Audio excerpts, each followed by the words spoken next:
Why would that be, my lovely people? Welcome to Shop Talk. Good morning, good morning, good morning. It is Saturday, the game of the year, which is the Steelers. Wait, is it the Browns versus the Steelers or the Steelers versus the Browns? It's the Browns versus the Steelers. It's the Browns versus the Steelers. Okay. I think it's the Cleveland Stadium. I think they're playing. I think it's a Cleveland game. It's a Cleveland game? Okay, so it's the Browns versus the Steelers. Now, if you don't know, our Shop Talk crew is two Steelers against a Brownie. So that's right. We're sitting there, we're ready to get the show started, but the Brownie ain't ready. I'm like, where is the Brownie? Where is the Brownie? Is he scared? The game tomorrow, ain't it? The game is tomorrow, but you know, Shop Talk is on Saturday, so we got to get it in. All right, I'm just trying to figure it out. And yeah, we got to talk Mets first. Yes, we got to talk to Trash. I said, well, what's going on? Because he's usually like right there, first one on. So this is what's going on is that the Browns is favored by 3.5 points. Oh, are they? So that okay, so that's what you going with. All right, Nick, what you going with? He said the Browns favored by 3.5 points. Yeah. Okay, go ahead, Nick. It's gonna be a tight game, but I think we gonna top that. You said Browns favored by 3.5. I say Steelers favored by 7. That's what I was saying. I'm saying that all the analysts is saying that Cleveland is gonna win by 3.5 points. So are you saying that I'm not an analyst? What I'm saying is this. Based off of how Cleveland has been playing and who they play versus who Pittsburgh has played and how they won, I think Cleveland could win by 10 points. Oh wow. Okay. I say I give him a whole touchdown in there. Huh? Based off of the history of the game, besides that one tie that we had last season or the season before, we got you by a touchdown. Oh, y'all think? Okay. All right. That's what I think. Would you put your lip gloss on, Nick? Yes, ma'am. I heard that. I have to get this lip gloss popping for this one. Lip gloss popping. Hey, listen, let's just jump right into it. I know y'all tired of the politics. Y'all know I call it politics because it's always something behind it. But this one right here, this is silly. Andy Cohen made a joke on Twitter. And Nick, you want to tell the people who Andy Cohen is? Yes, for those that don't know, Andy Cohen is the one who actually produces all of the Real Housewives shows. All right. So he has his own show. Listen. We're going to talk about it. We just need to know, let the people know what he does. Like he said, he produces and hosts the Real Housewives franchise. But he did a Twitter this morning, and he was being sarcastic, and he said that he was not voting for Hunter Biden and Hillary. And it was a joke. He cleared it up. He said, oh, I forgot Twitter doesn't read sarcasm. So there were a lot of people that were like, well, wait a minute, what do you mean? You know, Andy, some people won't get the joke. Some people feel like, okay, thinking that you're voting for Trump. Now, so I had to clear that up. Now, please tell me, why do you think it's important for people to share who they're voting for? And why do we have private booths to keep it private if we want people to share who they're voting for? Exactly. I don't understand that one either. Roogle, what's your thoughts on that? Well, the thing is that they want certain people share their votes because they're trying to persuade other people to vote for that candidate. You know what I mean? Okay. But, when you have the people who say, hey, I'm undecided, usually those people know who they're voting for. They probably just don't want to say anything. I would assume, either you're for it, I don't know. When people say they're undecided, I can see if it's two candidates that's fresh out and you kind of see what they've done. But when you have people with the one person that's already been president. You've seen what they've done over 4 years and all the other stuff prior to that. And you have another person who is as well versed and involved in politics as Joe Biden. You know, I mean, you just, you know, I don't know how that's a last minute decision. You know, I don't see how that's a game day decision if they play or not. You know what I mean? That's not, you know, you kind of know. I would assume anyway. Okay. Kind of like how people are talking about Ice Cube. Ooh, child. Yeah, yeah. I heard, go ahead. Yeah. No, I heard about that, but I didn't see it myself. But originally he was getting a lot of he was really anti-Trump. And then like he posted something that said like he had a plan for something and the Republicans had put more interest in it than the Democrats. Yeah, that's what he said. He went to the Democrats and they shot him down. So, but Trump didn't. Trump know what he doing. The same thing with Steve Harvey. Make all them promises and yeah, we gonna sit down and make a plan, do this, do that, and he didn't do none of that. That he said he would do with Steve Harvey. But I did catch a little bit of the online interview with Roland Martin, and you know, people was ripping him a new one in the comment section. But you know, he tried to explain why, and he said that is why he went to Trump, because Trump is the one. It's not that he's for Trump. You know, he's more or less for his people trying to get a plan together for the administration because of what's going on with Black people, period. I kind of commend him a little bit for that, but baby, you went to the wrong team. And I kind of think the Democrats shot him down for right now because, for one, I mean, you can go and make a plan, but you got to make a plan if you know you for sure know you're going to win. So they probably didn't want to talk to him right now until after the election if they win.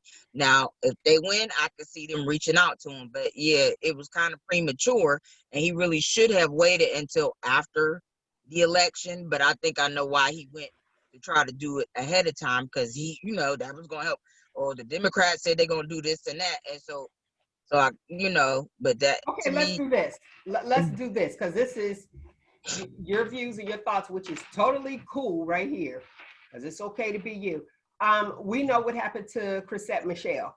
She Trump wanted her to sing at the inauguration. She went to go do it. They shut her down. Her career pretty much, they said, plummeted, because the people choose for who they want to support. Okay.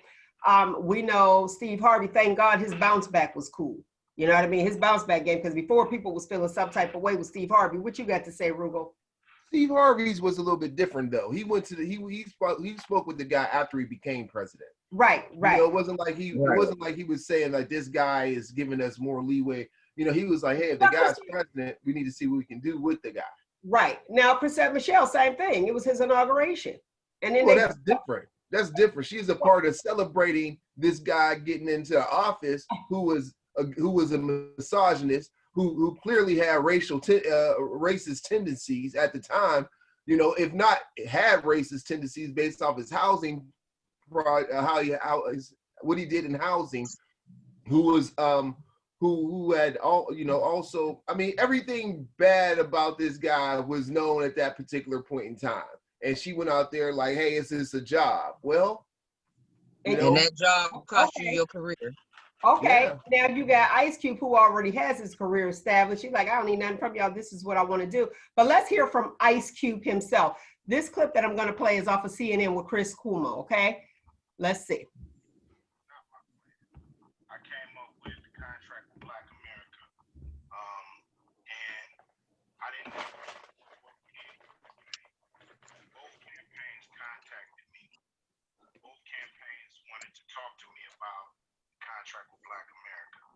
One campaign said, we love what you have, but let's get into it after the election. And one campaign said, we love what you have. Would you mind talking to us about it? And that's what I did. So I didn't run to nobody. And so that was real misleading. I didn't say you ran anybody. I said that you had taken a pivot. Well, you said I ran over to the Trump team instead of the Biden team. That's just not true.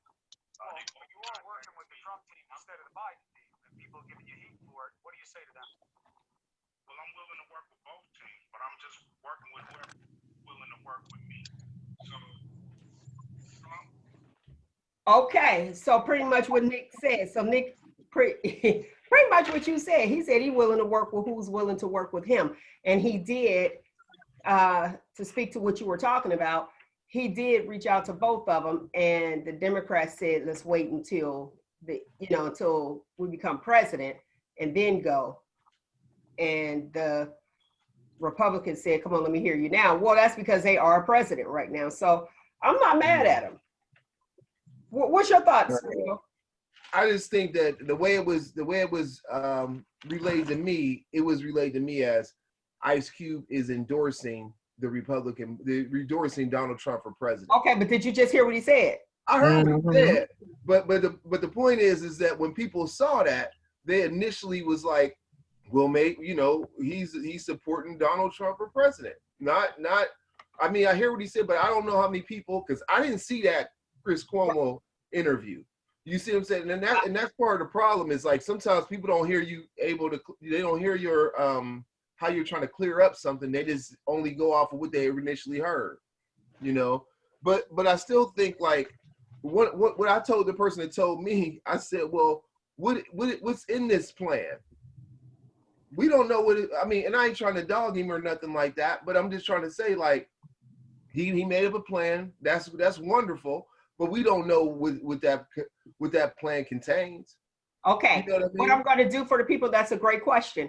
What you can do to listen to the interview with Chris Cuomo is go to, if you have a Facebook, Shop Talk with Mel, that link is on there. It's the CNN link. So feel free to go ahead and check that out. And it'll go into, because it's a pretty lengthy interview. It'll go into details and it'll say what he wanted to do. But listen here, he couldn't really, I'm not speaking for him, but I know me. If I have a plan, I'm not just going to broadcast my plan to everybody. I'm going to keep it quiet because it's my plan. This is what I choose to do. I don't want you to go, how many times have you had an idea and your idea was stolen? Well, I think in this case, if you're gonna put it out there to these political leaders and everything like that, and then now if you were to put it out there and then say, well, I'm just gonna wait and see what happens afterwards, you know what I mean, or what happens, because I want to roll it out. But when you come and you say, I have this plan, and this party is more interested than the other party, I mean, obviously at that point in time, you need to be sharing that plan. So just how we judging these guys who's running for president.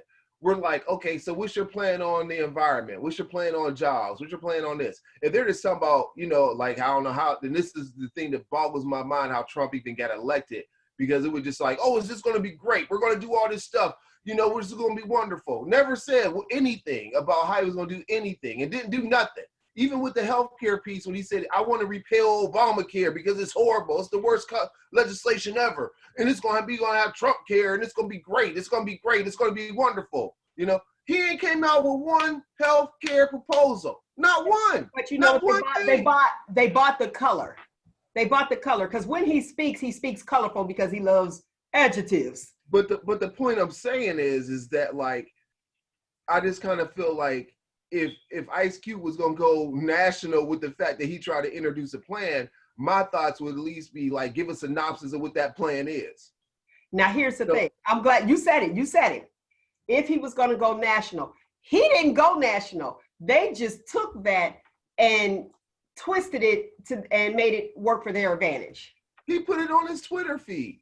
Well, yeah, because he had to answer. He had to give a response. So tell me, if somebody, because they was coming at him because you had the conservatives saying, "What's that? I'm thirsty. What's that you drinking on? That's colorful. That's sparkling water." What is it? My sparkling water. They ain't endorsed us, so we don't even want to show. Wait, let's say what it was. Okay, because colors mean something. That's why sparkling water. Oh, okay. Because we talk about moods today, moods and colors and how colors affect moods. Yes, it is. But I want to get over it's my orange drink. Your my orange drink. Orange is my good. orange drink. My Cleveland Brown drink. Because I could have got another color or flavor today, but I said, let's be festive. Not only is it the fall, but it's the fall of the Stillers come tomorrow. Oh man, where is the sound effects? Where is the sound man? The sound man must be asleep. But to get back on topic, so you're trying to say that it was already outed by the party, by the Republicans, that Ice Cube was with them. Yes, is that what you're saying? They used that moment to try to get votes to me. But no, I'm saying though, who leaked it first? Did Ice Cube? Because the way I heard it, the way I understand it is that Ice Cube came forth first. No, Ice Cube came speaking to them a while ago. Because remember, if you listen to the clip, or if you get time, just go to the Shop Talk with Mel page, and you'll see where he actually was. This was already put into place. Like, this is what I want to do. And just as you said, nobody heard that part. They see the part. Oh, okay, he's meeting with Trump. Oh, he's for Trump. People will make an assumption, but he actually spoke to that. So no, he didn't just put it there. He spoke with Trump because the people that he wanted to speak to, which Nyk actually clarified, they said, let's wait until we get in office. I understand that, but okay, well, let's wait till we get in office.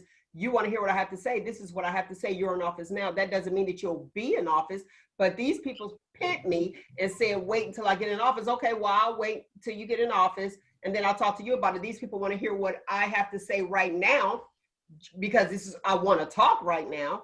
Let me share what I want to do, because here's the thing. He's not out of office yet. Maybe he can implement something before he gets out of office.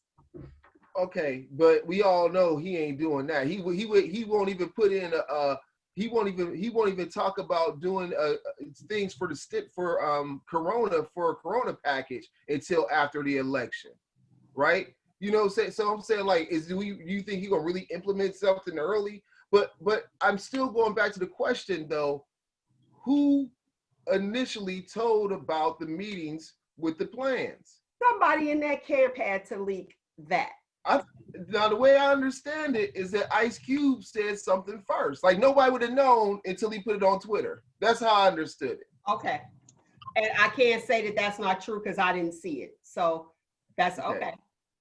So, okay. I mean, that's all, I can see if, like, but the thing is, though, too, because I was going to, like, to your point, let's say the Republicans said, yes, Ice Cube is now endorsing Donald Trump, right? Let's say that they said that. There's also been backlash against the Trump campaign about using the images of Dr. Martin Luther King and Jesse and the baseball player Robinson, Jackie Robinson. Yeah, those families came out like, "What is you doing?" just like what's his name? Cohen, is it? I can't think of his name. He sings the song. He made the song Hallelujah. Anyway, he's not alive now, but his estate came out because Trump used the music, and they said, "Hey, we giving you a cease and desist not to use our music on your campaign." And it's happened several times to Mr. Trump. Yeah. You know how they just started to just go out there and just use some stuff because they know people don't want to be associated with them, right? And that was before he became president. So when we talk about Michelle, what's her name? Michelle who? Chrisette Michelle. Chrisette Michelle. I mean, even when you think about think about it like this. Nobody. I can't even think of a white artist who I don't want this to leave my head. You talking about Leonard Cohen? Leonard Cohen. Okay. Leonard Cohen's Hallelujah. But the point I'm saying is, like Michelle Chrisette, I don't know what her idea was. I know we going back a little bit with that part of it, but when he first got in. But no, I can't think of any other singer who said, "Hey, I'm singing at this," white or black. Everybody turned him down. Like they had to have a marching band. They had like a high school marching band or something like that, or college band or something. And then I mean, it was ridiculous. So I know the singer Erica Campbell from Mary Mary, she had some backlash as well about endorsing Trump with her career. But and Erica Campbell, we love Erica Campbell. She gave me a drop. So shout out to you, Erica Campbell. I interviewed, well, kind of not, Chrisette Michelle. And I think like when she was on that show, it wasn't R&B Divas. It was some show that I used to watch a little bit, but you were able to look into the person. And to my understanding, the mom, this was years ago, the mom was not okay with her doing the show because you were able to see her personality. So, and when I had the opportunity to meet her, she was cordial, no doubt. I can't say that she wasn't, but she wasn't friendly to people.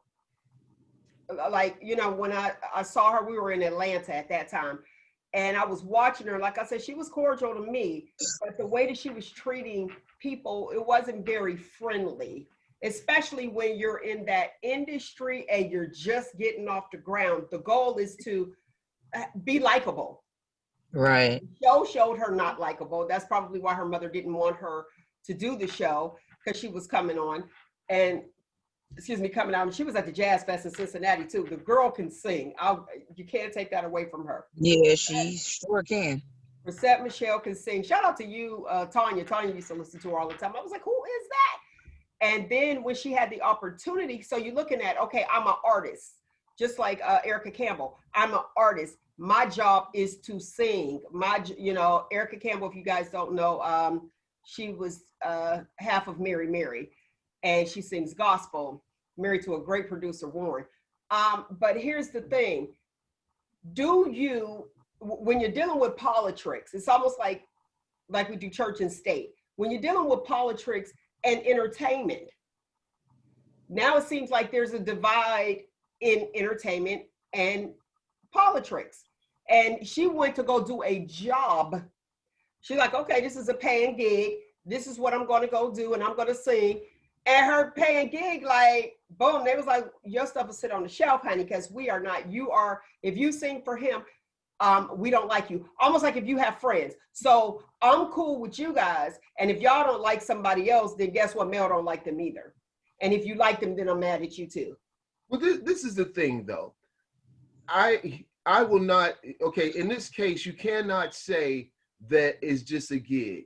There's always been music in every movement, everyone, you know, we shall overcome. You know what I'm saying? Like, you know, it's all, you know, there's always been a soundtrack to people's lives, and it's always been tied to political stuff. I mean, you had, what was that song by the people on the hill, such and such as this, blah, blah, blah, blah, blah, blah, blah. We just know the big words. I can't think of the name of the song. But what the point I'm saying is, war, good y'all. You know what I'm saying? Or right. I'm proud. Like, my camouflage, I'm ready for it. Yeah, I see you ready for it. But the point I'm saying is that, like, you cannot look at those things and just say, well, it was just like, so basically she's saying like this: if the Proud Boys hired her to go sing, she'd go and do it. Because it's just a job. Yeah, and that's a valid point. What's your cost? You know what I'm saying? I mean, think about it like this. I mean, like the last Black person I remember seeing perform for the Republican Party was Michael McKnight. Do you know who that is? Nah. No, that's Brian McKnight, but they said his name wrong when he came to the stage. They called him Michael McKnight, right? I'm like, I was getting ready to say, I don't know Michael McKnight, I know Brian.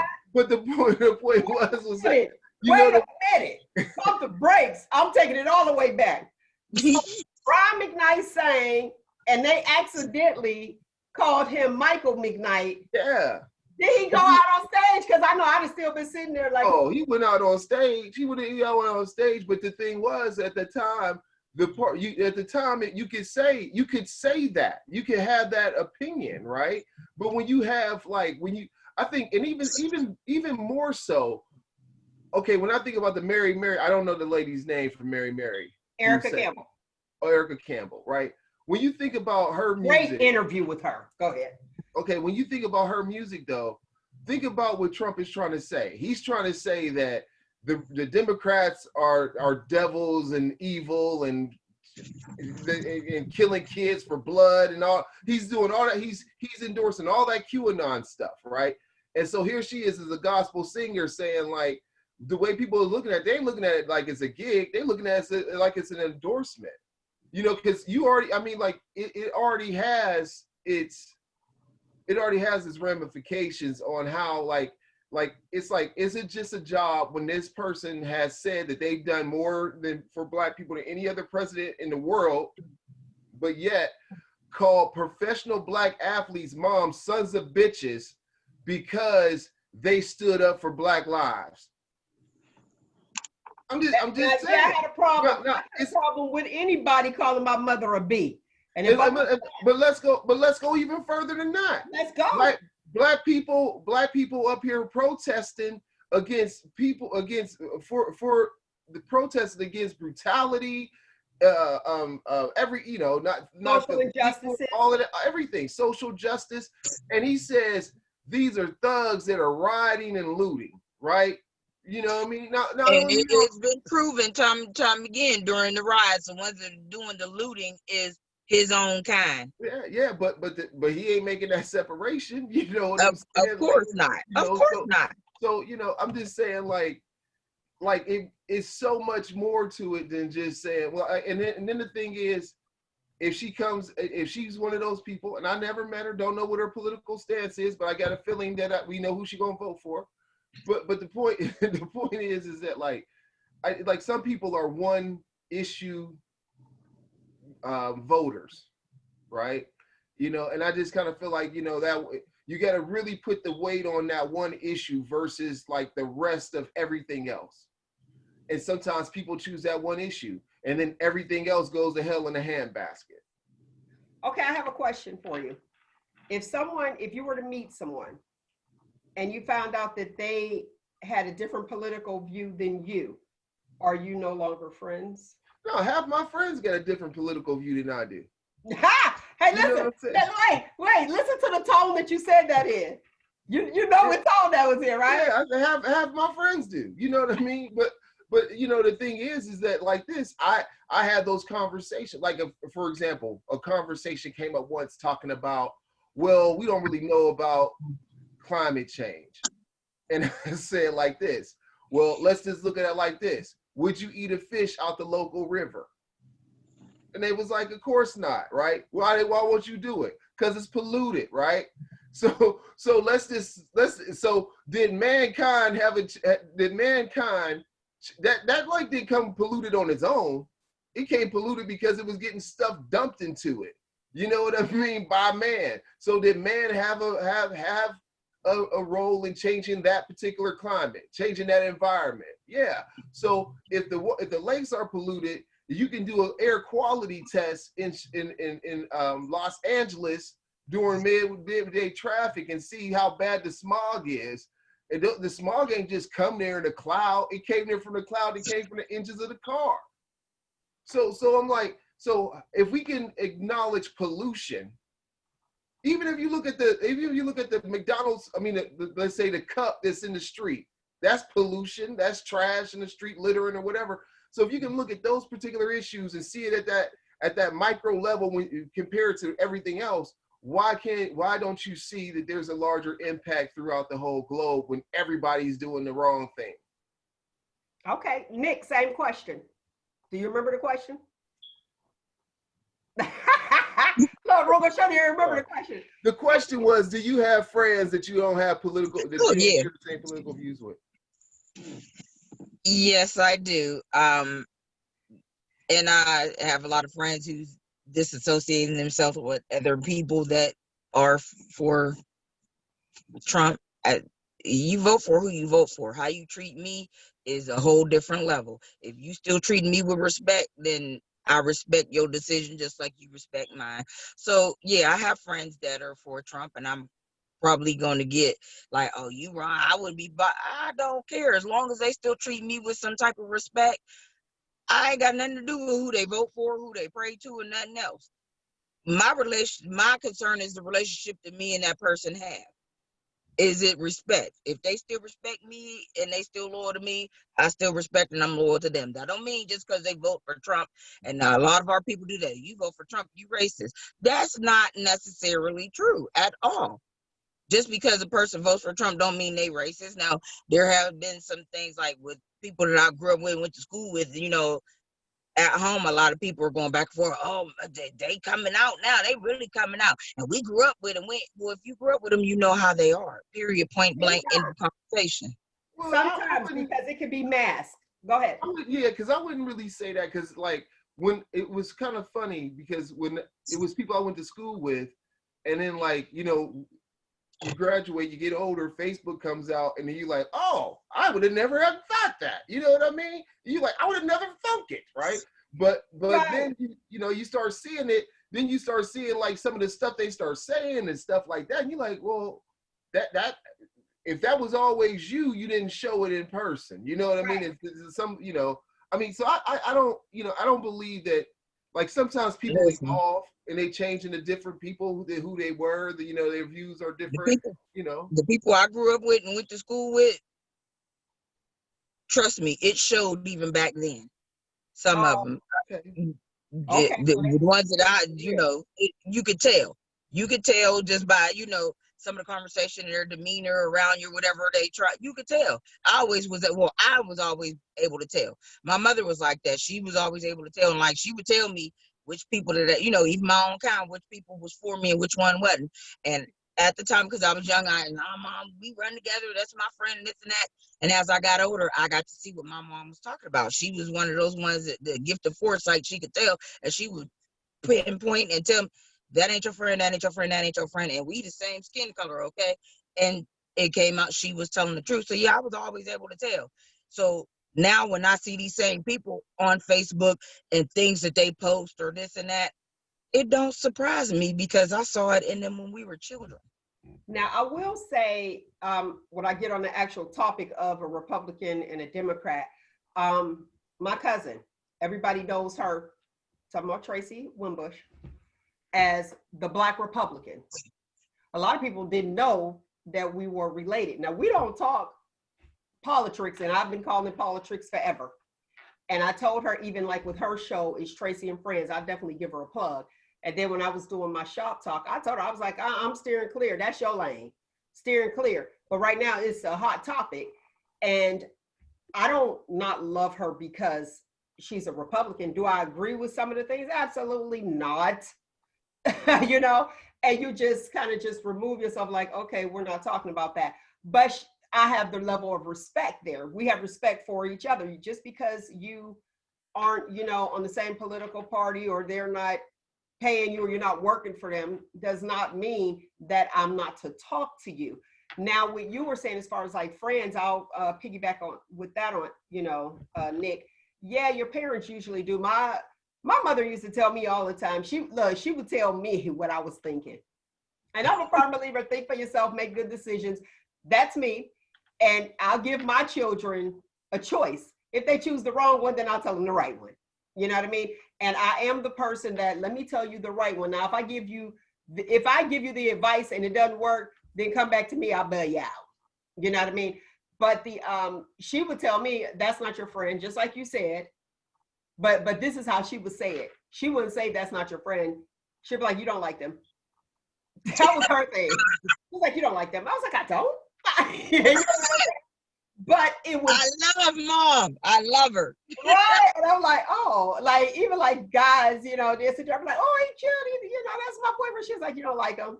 I was like, oh, okay. And guess what? She was right, because like 2 weeks into it, after the mask is taken off, don't take your mask off today because of the COVID.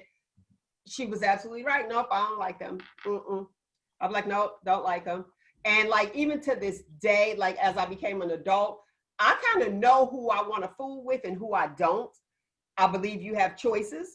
And if somebody give me some different vibes off the top, I don't like them. And I'll be like, no, don't like them. And then it'll come out. So it's now almost like she'll sit there and she oh yeah, she likes everybody for who they are. And that's that whole, it's okay to be you. Shout out to my mother.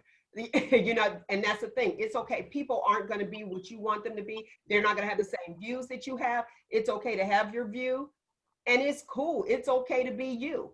Either I choose to deal with you or I choose not to deal with you, but I have to respect you unless you disrespect me. You know what I mean? Even if somebody disrespects me, that's who they are.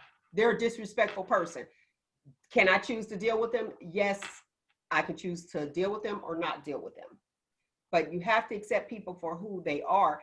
And just because you don't have the same views, I don't think that it's okay. Just like I was saying with you guys, if it was somebody that didn't particularly care for me, I don't expect y'all not to talk to them or vice versa.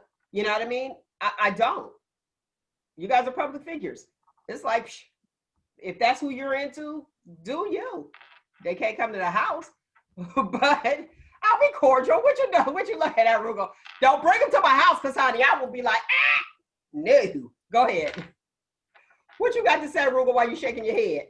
No, I was just laughing at what you were saying. That's all. Oh, okay. I'm like, I'm up here trying to look at some data, some stuff. Hey, check out the data. So we're talking moods. Have anybody taken you knocked you off your square, changed your mood? Let's go, Nyk. I think Nyk might be can really weigh on this one. Has anybody changed your mood? Like you were in a happy mood and then you saw somebody and boom. Mm-hmm. Yeah. Give us an example without saying their name.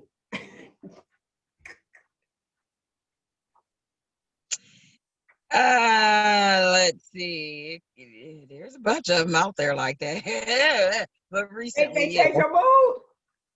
Yeah, recently I celebrating with a family member. Okay. And this certain person that used to be in the club came in, and my whole entire demeanor, because I've been promising that. Ooh, let me be nice. But I've been promising that person something, and I ain't seen him in a couple years. And that was the first time I'd seen this person in 2 years, and I couldn't, because I didn't want to ruin the party. But I'm telling you, my sister was ready. She was like, what? I was like, but you know, it's our baby brother's birthday. She was like, and we all family. You go, we go. I was like, nope, I'm not going to do that, because this is a good celebration. But it changed my mood, and this was a couple weeks to change my mood entirely. I was like, so I had to give myself a pat on the back, because it changed my mood, but I was good. What color did you have on that day? White. You had on white. We gonna go a little deeper when we talk about the colors and how colors can affect your mood and the outcome. Okay, so we'll talk about that a little bit later. But you had on white. That's a note to self that you had on white. So you and heels. Let me say this though. Let me replay this. Actually, you haven't seen this person in a couple of years, and then you saw this person and they changed your mood. Yes. Okay, Roogle. I had to pray on that one. Roogle, you want to speak to that? About my mood being changed because of people, or the color I had on? The people. The people. You know what? Lately, it's been kind of funny for me. I've been really going through a test of resilience, right? Okay. So I may interact with one person and even have an interaction where I'm like, well, I think they tried to attack my self-esteem. You know what I mean? Did they dare? Did they dare try? You know, I might have that feeling, right?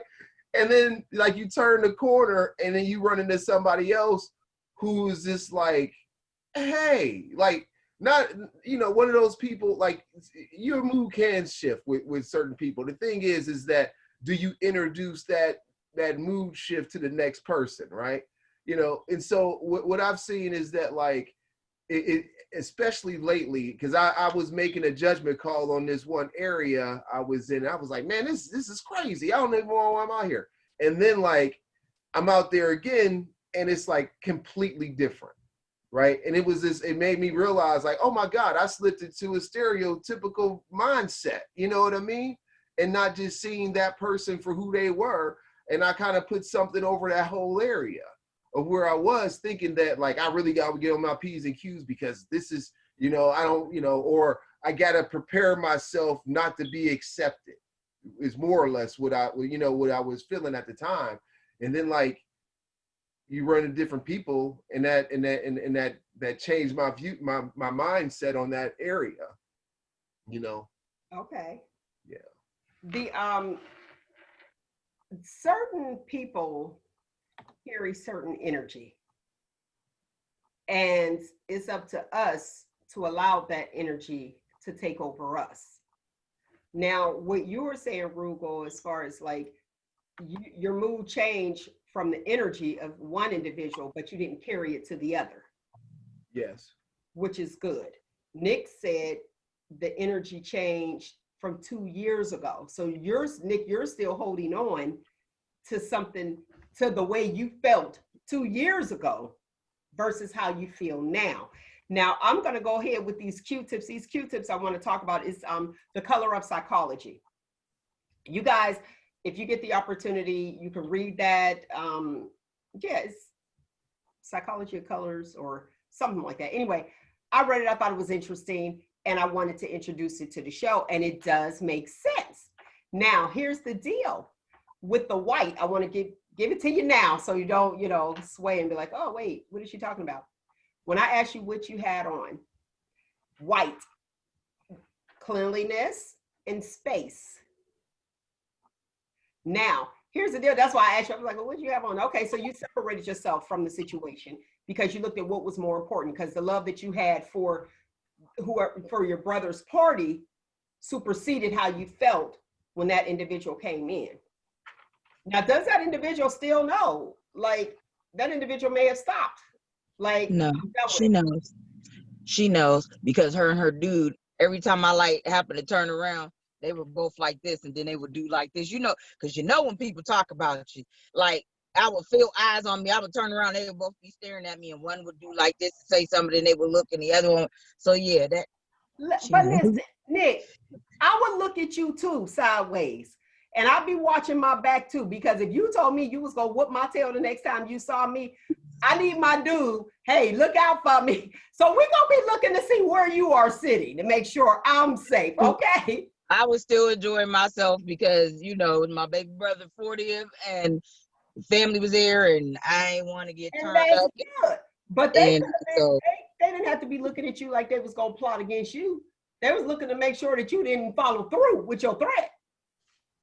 No, it truly wasn't the time and the place. That's why I was like, good for you. It don't need to be the time and the place ever. Okay, you need to let it go.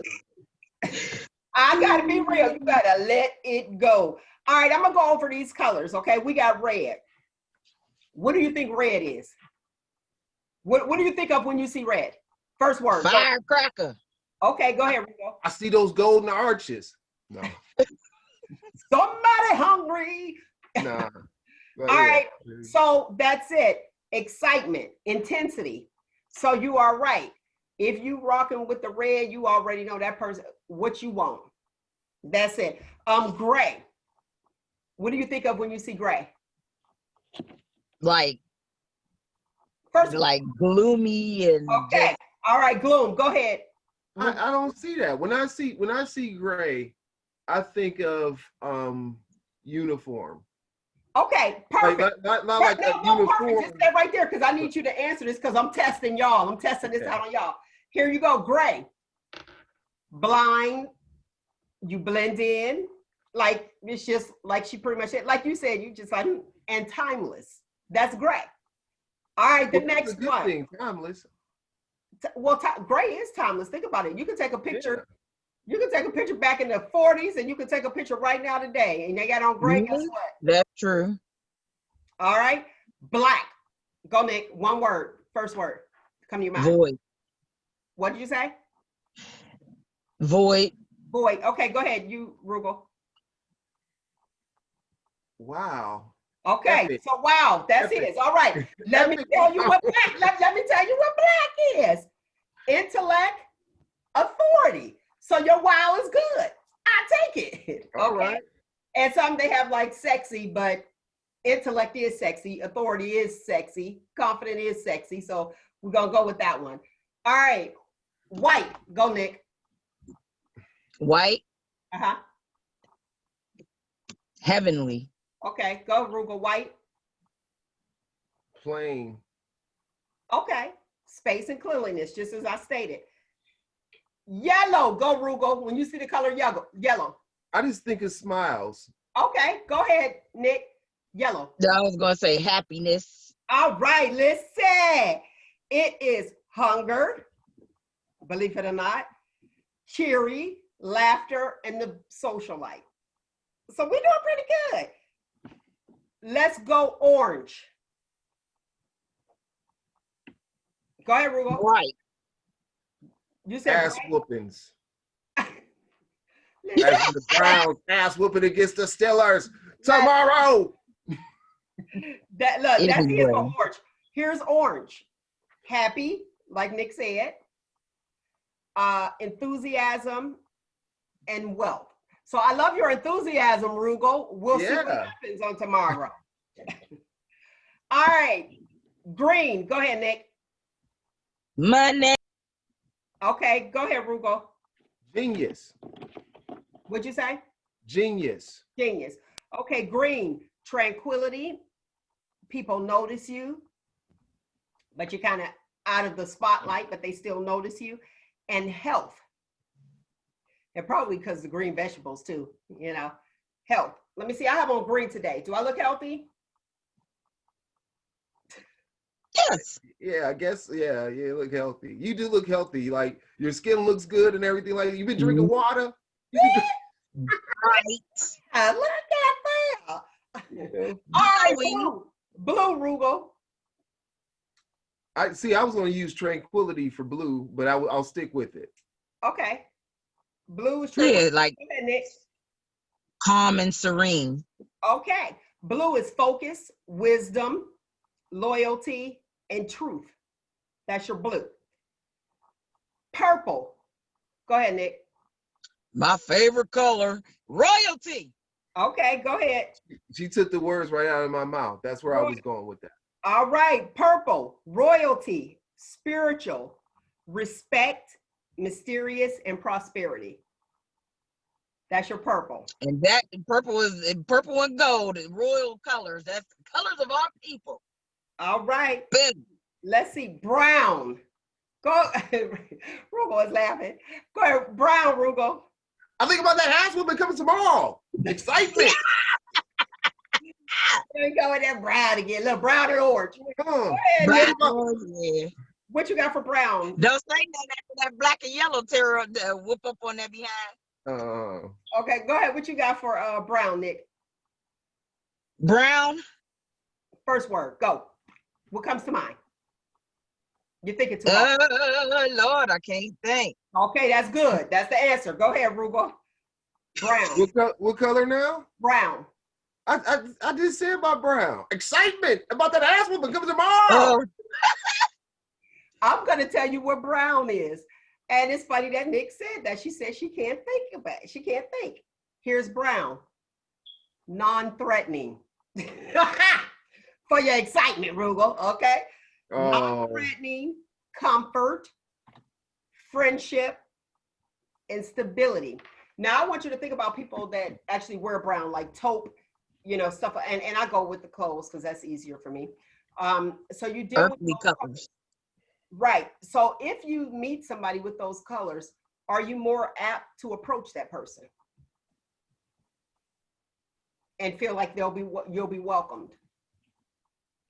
I don't care what color you got on. If I feel like you were a welcoming person, I'm gonna talk to you. Okay. I'm not going to readily approach somebody in red. Me personally, I'm not just, I have to learn the person and kind of watch them for a little bit, but I'm not just going to go up to somebody and ask them their advice. Oh no, yeah, or directions. You know what I mean? Or directions. Be like, hey, do you know how to get? Right. I have a preconceived motion. I guess society has put it in. If you have on red, because we already know intensity. But personally, somebody has on red, I'm less likely to go and ask them for directions or anything. Somebody with brown, I'll probably, like, calming, inviting, I'll probably go over and be like, hey, do you know where so-and-so is? And I feel as though that I'll be received. Oh, so you ain't really lost then if you need, because if I need directions, as long as they ain't naked, right? Yeah, what they got on? You Hey, ask. as long as they ain't naked and they ain't got on no hood, I'm, you know what I'm talking about. I know just what you're talking about. Or a bandana with the doggone red. Yeah, I'm just. You know what that means? See? Y'all crazy. All right, what about pink? Pink is the last color. First thing. Bubbly. What you said? Bubbly. Okay. Go ahead, Roogle. Pink. Soothing. Soothing. Very good. Pink is gentle. Very good. Y'all did pretty good. So I guess their research and their statistics are accurate. Well, Colors can affect your mood, even when you see them. That's why if you're feeling a certain way, you're like, okay, boom. You know, even when you see somebody else with that color on, or if you have that color on and you feel like you want your mood to change, if you look at certain colors, it'll change your mood. So you guys check that out. The Color of Psychology. That stuff is legit. Now y'all be looking at people with their clothes and seeing like. You gonna have me at work and like analyzing people like. And listen, and we wear those different colors every day, but watch the mood change. When you put on yellow, it's like, whoo, I'm ready. Hey, how you doing? The socialite, let's just do it. You know what I'm saying? And if you put on that black with that yellow, authority, intellect, like, oh, let's see what happens tomorrow at 1 o'clock. Exactly. Always bet on, you know what they say, always bet on black. Boom. There you go. Always bet on black. And then let's look at that orange. That orange is happiness, enthusiasm. They're excited. And let's look at that. They're excited and enthusiastic about that. Excited and non-threatening. Because brown is non-threatening. He's shaking his head. Look at that. Look at that black and yellow in the void and just happy for no reason in the void. Always happy. Always happy. So I had to get that in as far as for the for your mood. And you have to not allow people to change your mood. So I'm glad Roogle said, you know, once he had that mood, and then he didn't force that mood or transfer that mood to the next person, and knowing the difference and realizing who's carrying that bad energy. Because now we know, well, and I'm going to speak of the workplace because most of us are working, you know, are employed. We know that one person can come in and they can have a bad attitude all the time, but it's up to us to say, you will not give it to me. And that's like if somebody wants to come and barking, and I call those the barkers, either you're a Chihuahua or Doberman bark.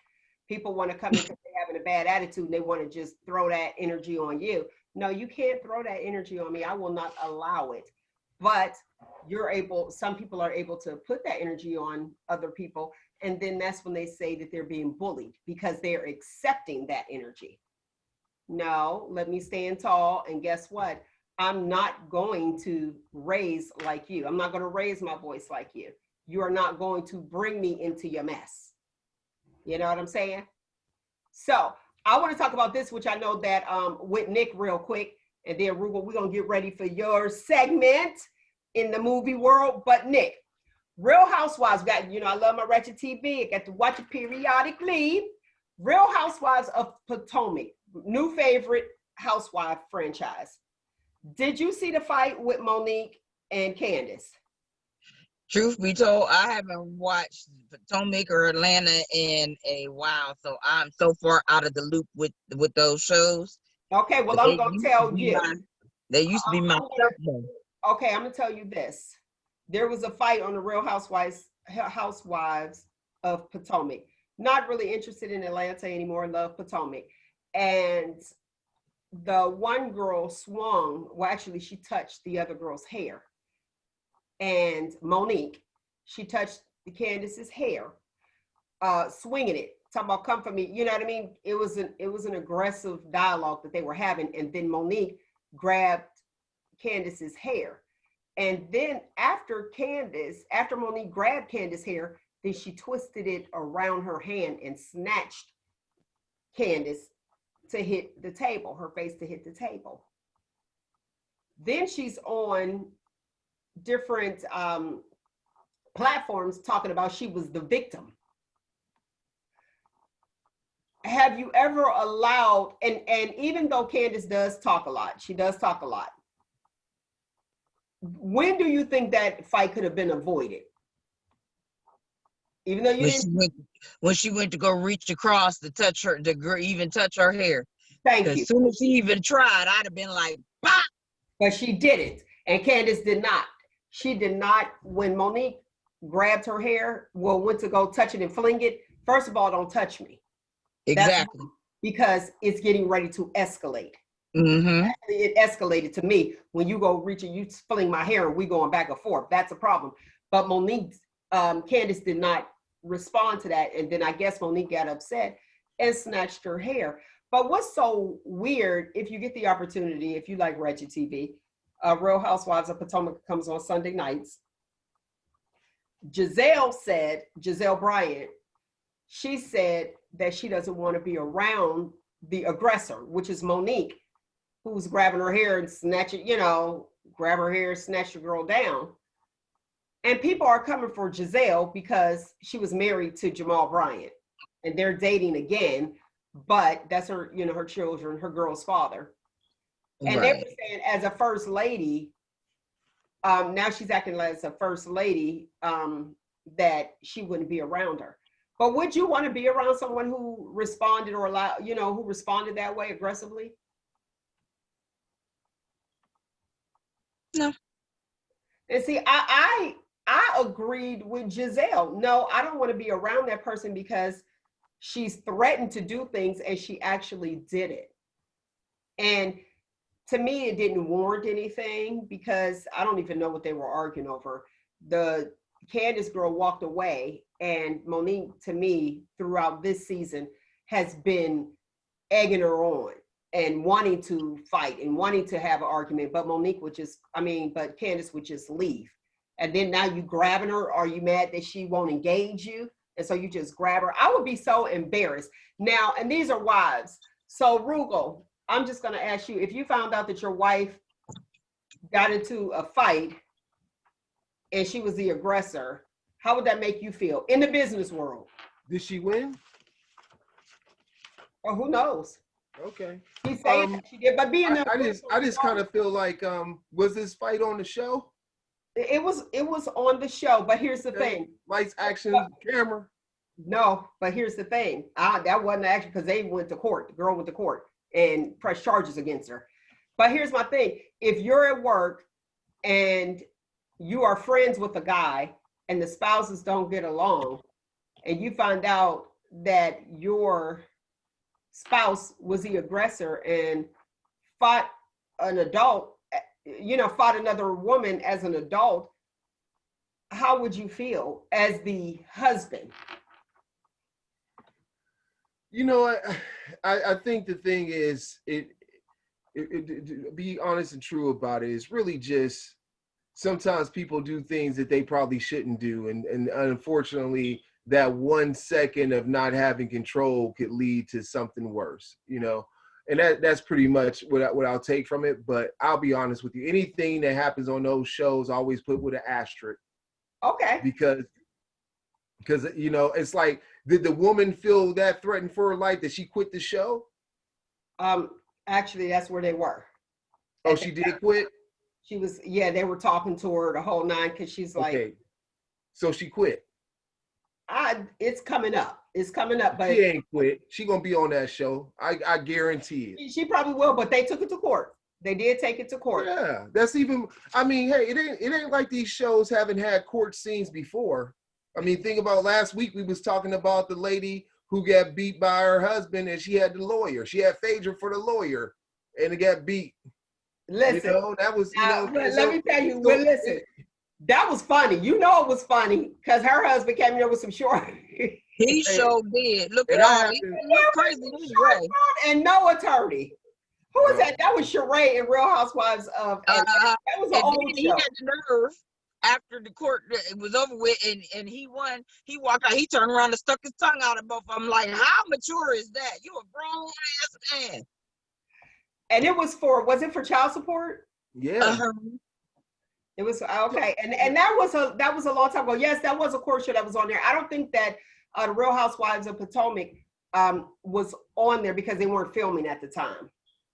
Because what's happening is what's shown right now is what happened when they were filming last year. So yeah, it's gonna come to it. But me personally, I'm gonna be honest with you. To see grown women fighting is not okay with me. I don't even want to be in that environment. I'm like, y'all still fighting? Like, that's what we still doing? No offense, Nikki, but that's what I'm like. Is that this behind whooping is definitely warranted because she crossed the line. She really crossed the fine line, and a lot of people was like, told her she was wrong. So what's wrong with not dealing with the person? Well, I don't. I stopped dealing with her, but I still promised her that behind her. I mean, really? Really? That's it? That's it. I'll probably not see her again for several years. Now, maybe a couple more years. I'll be like, man, bye. But other than that, yeah.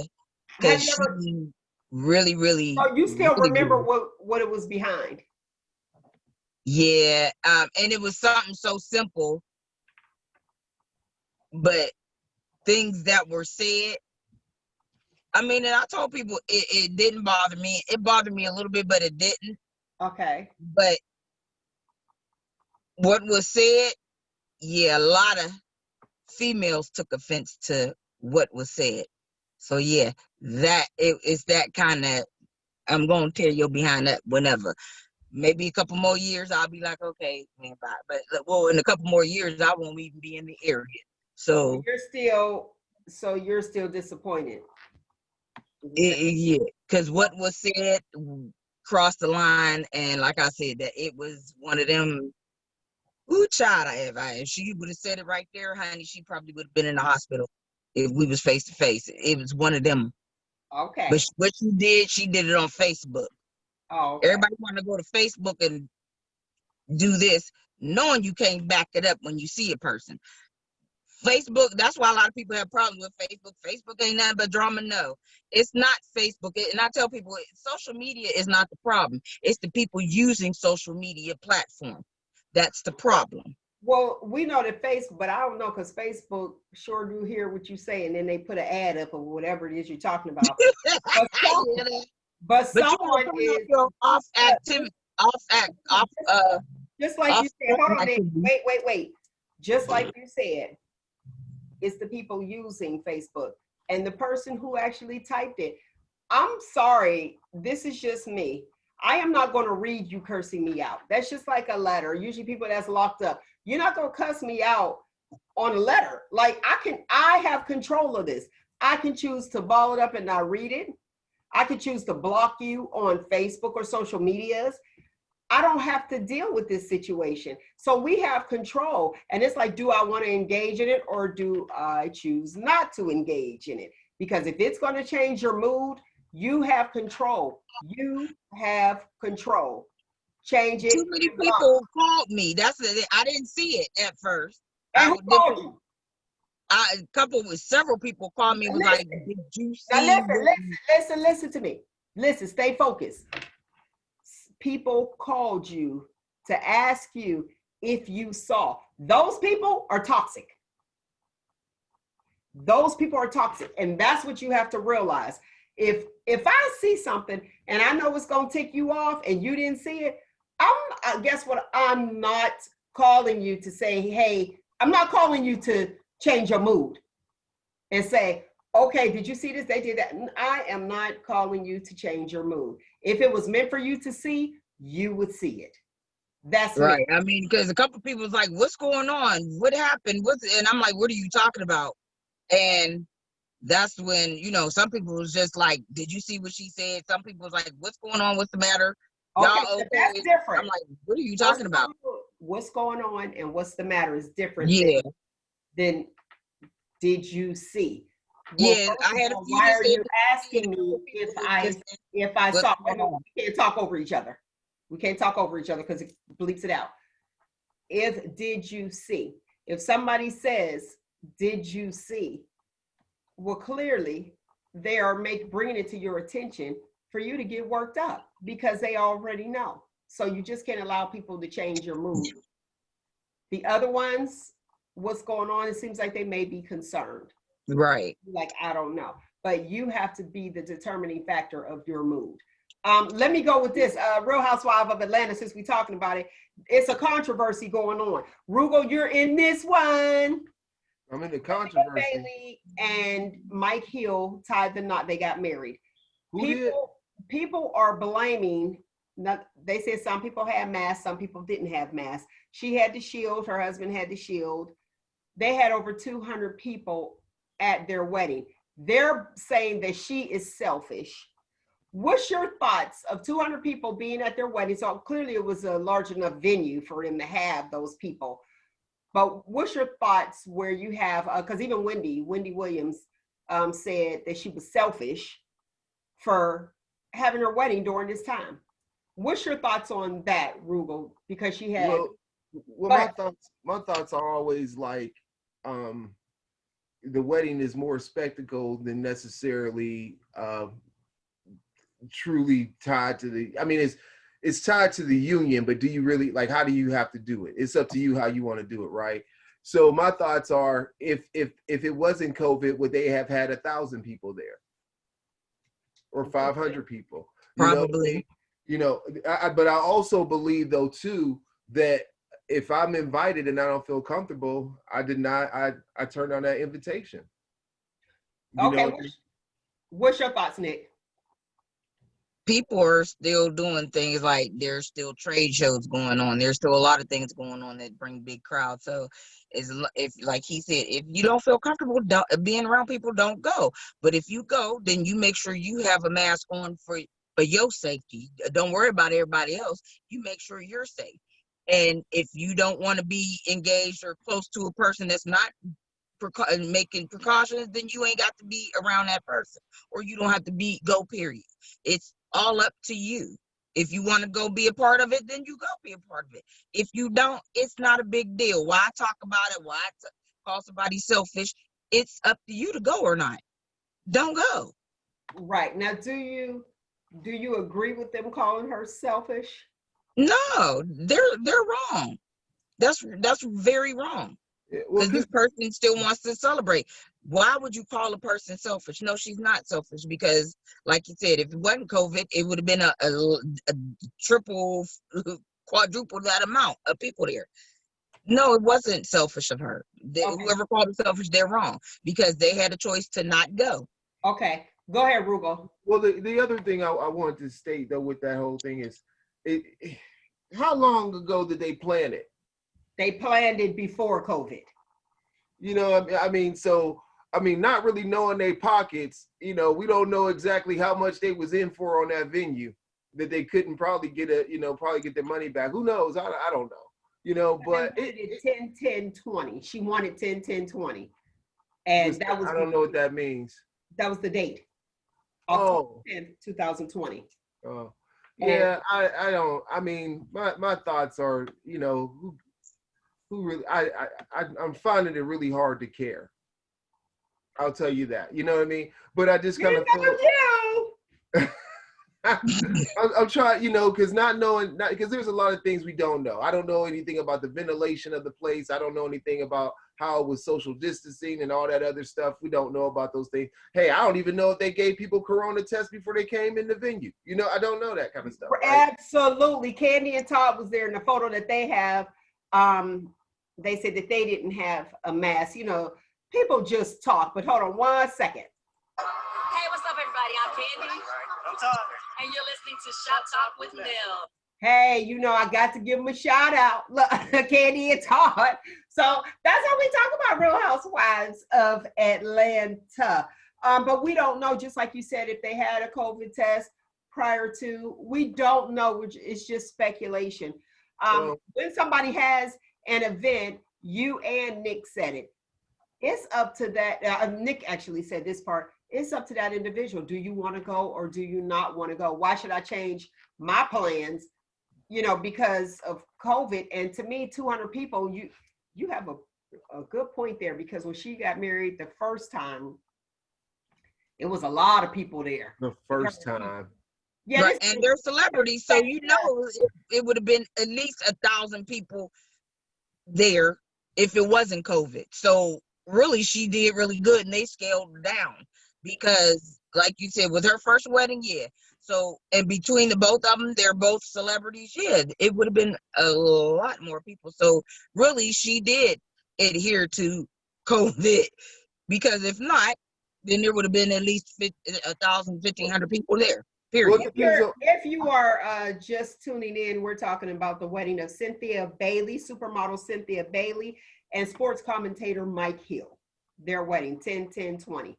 Go ahead. The other thing though too is that I don't know what state they got married in, because I believe in Ohio they don't want you to have gatherings over 50 people.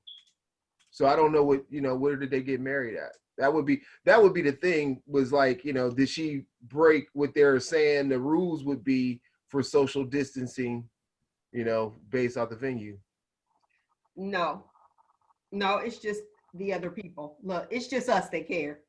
The people on the platforms that care and want to talk about it. But she looks beautiful. She did change different, she changed dresses, twice. So she had I guess that's normal now, what people are doing, like a wedding gown and for their reception. Yeah. So we already know what Roogle thinks, but the listening audience may not know, and might be tuning in for the first time, know what Roogle thinks about changing outfits for each event. What's your thought? Go ahead, Roogle. Ridiculous. The whole thing is ridiculous. It's dumb. It's great for the people who make dresses, you know what I mean? But I don't know. It is like, I guess it depends on how uncomfortable the wedding dress is that you picked. Okay. Right? Because I understand from what I've gathered, like sometimes women will have shoes that don't really fit. Right, you know what I mean, and sometimes squeezing is something that's maybe too tight or something like that, or maybe it's too poofy or whatever. I don't know, but it's just one of those trends this happened. Before there used to be no white dress at all for weddings. Really? Yeah, that was the thing. That was the thing that happened because people wanted to be rich. People said, "Well, hey, back in the day, how do I show my wealth? Oh, when I get married, I wear a white dress because it's impractical. It's wear not a practical dress for purity. You're a virgin. You wear a white dress. Oh, now look at the history on it. Look at the history on that. I'm telling you.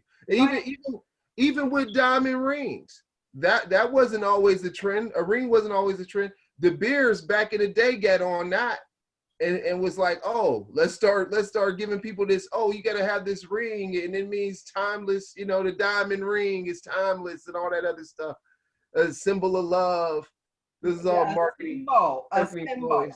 Yeah, I always thought and was taught that women who are virgins, when they get married, wear white because that's a symbol of, like you said, purity, being a virgin. And then I was always told that if you ain't no virgin, or if this is not your first time getting married, you don't have no business wearing white. So yeah, there's like several different ways you can look at it. All right, well, listen here. According, what am I looking at here? The wedding ring, let's see. The wedding ring, the Western traditions of wedding rings can be traced to ancient Rome and Greece, and were first associated with the marital dowry, and later with a promise of fidelity. So that it was a symbol of fidelity.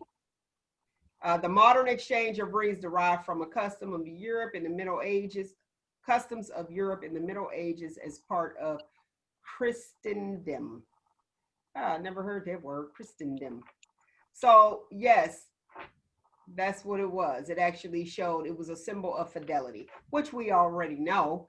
Like, okay, they're married, they have that ring on, that means leave them alone. Yeah. But we know that means if you don't want to be tied down, you're like, oh, okay, this is what we'll plan on doing. What do you have?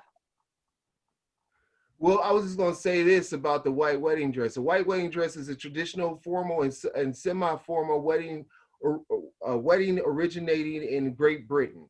The term originates from the white color of the wedding dress, which first became popular with Victorian era elites after Queen Victoria wore a white lace dress at her wedding. Okay. Now I have something, let's see, where is this from? The GIA.edu. The origin of the wedding rings is a fascinating one. The tradition of exchanging rings dates back to 3,000 years ago, while the first diamond wedding ring was recorded in the will of a widow who passed in 1417. So this goes way back, way, way back. So we don't need a diamond ring. We just need a band and call it a day. Yeah. So the bigger the diamond is for who? The wife or the husband? The wife. What's your thoughts on the Roogle? It's, I believe what the diamond. I believe that's a status thing. I'll go back to that. It's like, well, I can afford to invest this much in this thing that, it's now things have a different value, right? So you can have a $40,000 ring or whatever, and it has that value and insured and all that other stuff, right? But I just think though it's still symbolic of wealth and not necessarily how much a person loves each other, because we just talked about this lady who had her second wedding. I don't know why she got divorced from the first one, but the point I'm saying is that she got divorced from the first one because some people feel as though that he was there for her money. Okay. And it was so bad that listen, the mother and the sister hid the doggone license. Remember that one, Nick? Yeah, they did. So that she couldn't marry him, but she did anyway, and then it ended up being the way that they wanted it to be. Now you said they wanted it to be status thing. I believe that the wedding ring is actually for the guy. The diamond ring, the size of the diamond is for the guy. Really? Because of a status thing. Because if you walk, let's be real. Let's look at it this way. Let's put it this way. If you see a ring, if a guy is to see a ring and he look at the size of the diamond, another guy's gonna look up like, oh, okay. And if it's a bunch of married men around, and if somebody got a little chip or a little, I don't know what you're gonna call it, a little ice chip, mm-hmm.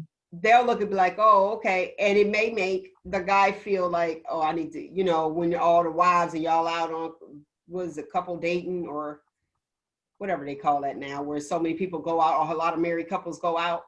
Mm-hmm. The size of the diamond says, hey, my man taking care of me. Yeah. Go ahead. I was going to say this. According to brides.com, the rise in 1947, the rise of the diamond. In fact, diamond engagement rings didn't become popular until 1947. I should have said engagement rings. That's what I meant in my statement. When De Beers, the British company that mined diamonds in South Africa, launched an advertising campaign with the help of Hollywood stars and the slogan, a diamond is forever. Diamond engagement rings skyrocketing in popularity. The diamond, they look pretty. They look really pretty. Well, I'm saying, the whole thing is, I made a mistake. I meant to say engagement ring, which is kind of like, why? So you don't believe that engagement rings are important? No. Interesting. Why? Either you with me or you ain't. I don't see how that ring. What is it supposed to do? It doesn't actually. It's not the symbol of us being married. The band is supposed to be, right, by your own admission of reading that. Fidelity, right. So what's the purpose of the you know what? I'll tell you like this. The engagement ring is about as useless as the remember the date card that you mail out. Save the date. Yeah, save the date. I mean, just send the invitation. You know what I mean? Like, That's is this right. you know, is that useless? Either you gonna be there or you ain't, you know. But you know what? For a lot of people though, you save the dates, and it's for me like doing a couple weddings, but save the dates. You send a like at least 2 months before you send the actual invitation, which you send out 2 months before, because a lot of people in the some jobs are now, they may want to come and they may need a certain notice. So that save the date, because I know I've been to several people's houses where they have save the date stuck right on their refrigerator so they don't forget, so that you can go ahead and make sure you put your time in, because some jobs are finicky like that. And especially if you want a set schedule and you need some days off, you need this way more in advance. Then, so yeah, that's basically why people started doing, save the dates. So you, talking to you, Nyk, so you think the save the date cards are important? Yeah, I mean, especially for a lot of people, like I said, with job wise, and you know how they get their vacations and things like that. Okay, Roogle, go ahead. This is what I'm going to say, and with all due respect, Nyk, I'm not trying, you know, but I'm just going to say this: if I'm saving the date, if I'm telling you about saving the date, in order for me to have that date, if it's 2 months before the invitation comes out or 3 months before the invitation comes out, or you know, or whatever, there's one thing that I have to have. There's a couple things that I have to have already known in order for me to tell you to save a certain date. What's one? That's the venue, right? And then you might have two venues. You might have a church and you might have a reception hall. Okay. Those are the two venues you need to have done, right? All right. So essentially, everything else, everything about that wedding is planned by the time that person sends out that invitation. Because I can't send you out. What's that? What's the second one?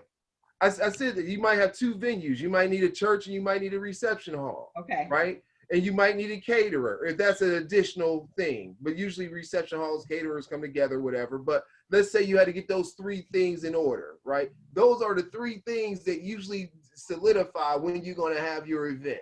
And maybe the preacher would be the fourth, right? If he, you know, whatever. But at that point in time, if I'm sending out that save the date, I already have all that other stuff already done. Because I can't save a date for something that I don't have everything established on happen on that certain date. So why am I sending out a save the date when I can just send you the invitation? If 3 months wedding before etiquette. I was out there, you know. So Roogle, it's a waste of money. It's a waste of money. It's dumb. I think it's just, part of the I'm just saying, I don't see the value in it when everything else is already prepared. You already get all that prepared. So like, you know, so I don't know how, like, if anything, I just don't understand that. I don't. Okay, Nyk said it. She said wedding etiquette. Nyk. Right. And this is specifically for people who do and have gone to school for event planning and things like that. There is a certain etiquette that is documented in books that they have to study, and that's part of the etiquette. Now, not everybody does it. Well, you know wait. Let me add this to the etiquette. That this is more important, Roogle. I'm going to say this. Do not wear red to a wedding. You don't wear white and you don't wear red. Okay? Now that's etiquette. That's wedding etiquette. Yes, if I am a wedding planner, I'm going to add the save the date. I'm going to be honest with you. I'll add the save the date because guess what? Cha-ching. Exactly. That's what it's going to do. It's going to build up my pockets. My bank account is going to increase because I'm going to say you need to do a save the date. Me personally, and I have done weddings, I don't do a save the date because I feel like this, especially you want to cut costs, but you want to make sure that it's nice. Saving a date 2 months prior, clearly those people know that it's happening. So the way that we used to save the date back in the day is you call people and say, hey, I'm getting married on this date, put it on your calendar. Yep. Save the date. Okay, that'll save you some. Like again, I agree with Roogle. It's a money grabber. And it's like, I have to send you stamp envelope or invite.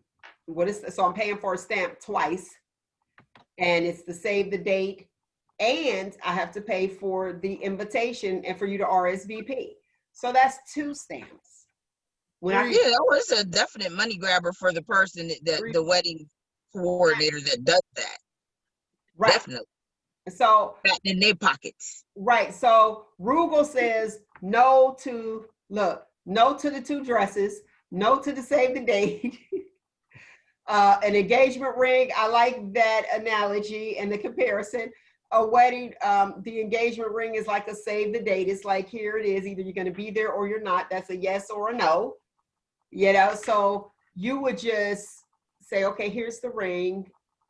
We're engaged. I proposed. And then during the wedding band is what's most important.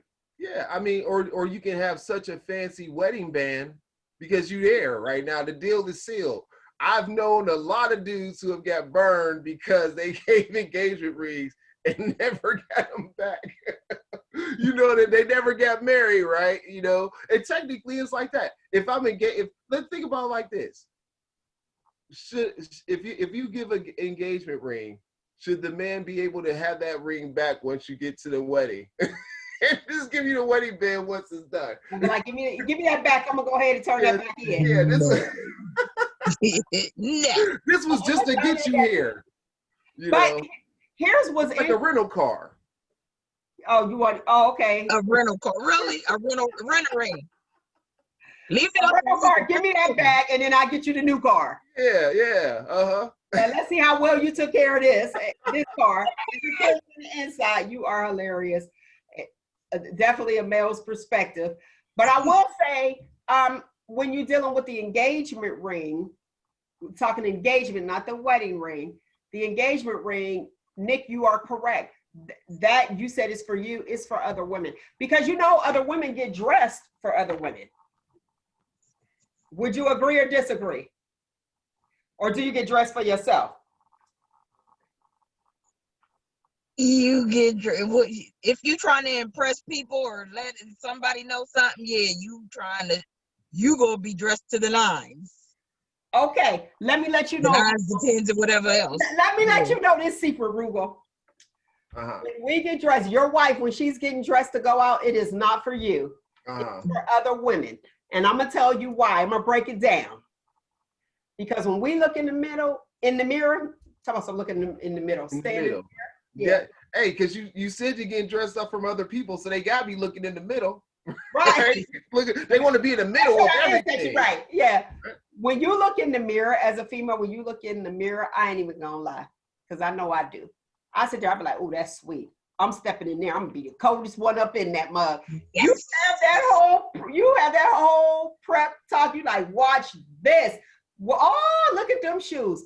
And when you step in the room and everybody look, you gonna get somebody legit, a legit sister, whoever, female or male. The men, we really don't take, honestly, let me say this. Thank you for your compliment. That's your job once you get the ring, okay? Yeah, you look wonderful. Do I look good? Yeah, you look good. It means nothing. When you and another female be like, that's sharp. Listen here, chest out like boom. Exactly. Then you know, it's like, hey, I got the confirmation, the cosign. This is the one argument that I was going to say to support what you just said about the women getting dressed for other women. And it's always been a cliche thing, right? Is, oh, that person has on the same dress as me, right? We have on the same dress. And it's so crazy because you can have men have on the same color, maybe even the same style suit or whatever, and nobody, you know what they say? Well, that color and trend is in, so it's acceptable if men wear the same thing. You know what I mean? But not if a female does. But not. That's what I'm saying. So that's what I'm saying. Like when y'all to support being dressed for other women, you know, yeah, because they want to make sure no one duplicates their look. Here's what's interesting. What's interesting that I don't know that I paid enough attention to men to see if they had on the same suit. No, because we too busy checking out the sister next to us to see if her outfit look better than ours. Boom. I went to this one thing in Columbus, and actually it was something political, right? But anyway, I went there, and let's say there were some men who didn't wear jackets, they didn't wear suits, but that was probably like about 10% of the population. The other 90 had on a suit or a suit jacket, and out of that 90, probably like 60% had that new blue that was out. I was one of them. You know what I mean? Because you want to go home and change your clothes? Yeah, like everybody had on, a lot of people had on blue suits or some shade of blue. You know what I mean? But it was more towards the royal end of the spectrum. Well, no, not really royal, but yeah, I'll for lack of really not knowing, I'll say royal for now. Okay. All right, let's move on to this. Hostess Twinkies has a new flavor out, and the flavor is peanut butter and pickle sandwich. I heard that. How? Like, I can't even get the taste together. Now, Roogle, you're a foodie. Is that something that you would try? As a butter and pickle sandwich Twinkies. The issue for me would be like, so when I'm thinking about this, I'm thinking that the cake is tasting like pickle and the cream is peanut butter. That's how it sounds in my head. That's how when I hear that. I would try it, but I don't think I would I wouldn't go out and buy like a whole pack of them. I'd go and get like one and be like, oh, look at this. Let's try it, Guess what I would do? I would buy for like Sunday school. For Sunday school. Halloween is coming up. If you pass out a treat, give them some ass Twinkie. Yeah. Let them try it for Halloween, and then it could be like, yay or nay. They come back to your house throwing Twinkies. Isn't that supposedly what pregnant women used to crave? Peanut butter, pickles with peanut butter? I thought it was pickles and ice cream. I think it's pickles and a whole bunch of stuff. Yeah. Yeah. But try that. I'm not brave enough to try that one. Celery and peanut butter go well together. Celery and peanut butter, yes. Yeah. I don't know about a Twinkie. I ain't eating celery, so. Celery and pickles don't taste the same, though, sir. They don't taste the same, but I'm saying I could, for some reason in my head, I can taste it. But I don't know if I would like it in a baked good versus I got a pickle chip and I put it in peanut butter. Actually, if I had some peanut butter, I would try it right now. That don't even sound appealing at all. I could just see the flavors having a nice kind of contrast to it, because that peanut butter is going to have more of a savory kind of quality to it, and then you're going to bring in that little bit of zest from the pickle. Yeah, that's a good word. Thank you. And when y'all tried, y'all let us know how it is next week. Yeah. Okay, check this out. We should all try. We'll try. Next week we'll try it. We'll do it live. We'll do it live. Oh God. Hostess is trying to make a comeback because for a minute they were getting rid of the Twinkie, remember? Yeah, they actually did, and they brought it back. They got this. That's favorite for everybody. Let's try it live on the show next week. Hey, listen, I got a question for you, Roogle. If a guy was dating a girl for about 3 years and they were going in on the rent, he was living with her, they were splitting the rent. And then he found out they were splitting the rent. They were dating, splitting the rent. And he finds out in the 3rd year that she was the owner of the house. How would you feel? Well, her being the owner of the house doesn't mean that she doesn't have a mortgage. We know she has that, but he was heated. I don't know why. Because would he had not paid her money? That's where I was at. Yeah. Why would you be upset that you were with her? I think that's a good thing. I think she did good. I think the thing is that it's a lie by omission. I don't know if he asked her hey, do you own this house, or he assumed that she was renting. But the thing was, she knew that she was paying a mortgage and not rent. So, why didn't she just tell him the truth? But at the same time, but at the same time, pay the money anyway, right? No, that's true. But how many people and this is for females too, how many people spend a night a lot? I'll put it that way. And next thing you know, they're moved in. Like they spend a few nights and the next thing you know, here go 3 months go by, 4 months go by. Nobody actually says, hey, we're moving together. Well, it happens if you're moving into a place together. But now if you move into a place, then I would mention, oh, okay, people don't just go and say, hey, do you own this house or rent it? Like, who does that? But I mean, like, there's a scenario there where, well, this is the first thing I would say. I'm making the assumption that both people had their own living space prior to moving in with each other. Even if one person came over to the other person's space or not, did the other, you know what I mean? I think there's an acknowledgement of like that you get to that point where you're like, well, I'm spending all this money at a place I'm not at. So let's just make it official and one of us stop paying the rent, right? Mm-hmm. I'm listening. Go ahead. Yeah, so I think there's some notice. I just think you have the scenario where, if that person didn't have their own place, if one of those people didn't have their own place already already, then it just may seem like they just brought the toothbrush and they brought a pair of drawers, they brought some socks, and now they living there because they ain't at their mama house no more, or their cousin's house or something. You know what I mean? I think it's twofold there. Was that person a couch surfer prior to moving to your house? I'm gonna play both sides of the fiddle. For his side, as far as like you said, why did they own the house? Why didn't the female just say, I own this house?